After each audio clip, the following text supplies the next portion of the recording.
Guys, I hope everything is blessed and beautiful. I wanted to make a really quick video on what I did to my treadmill. I actually moved and I lost my treadmill key. You know, you have the key and everything to the treadmill.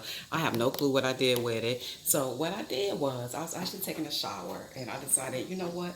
The actual thing that you put on side of a treadmill is magnets. Anytime you have magnets, you could be able to make your treadmill work. So what I did was I took my shower curtain, because I needed a new shower curtain. You know how it has the bottom with the little metal pieces in it. What I did was I just went ahead and cut that out, and I was stuck with these actual these pieces right here, these magnetic pieces. What I wanted to show you guys is how you could be able to get your treadmill working without the actual key if you don't have it. So what I did, you guys, is this is where the treadmill little key goes. What I did was I actually purchased one on eBay, but it took a while to be able to get here, so I was not able to use the one from eBay. So if you do want one, you can always get the one that they have on eBay. Just search it.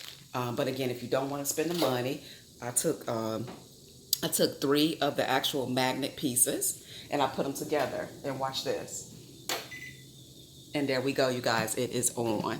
So I'm telling you guys, if you lose your magnetic piece to your treadmill, you can always find, if you lose your key to your treadmill, you can always find a magnet to be able to make it work. But again, like I said, you guys, I just cut all the little magnet pieces out of the shower curtain, and here we have it. And I just threw it right on top. And there we go.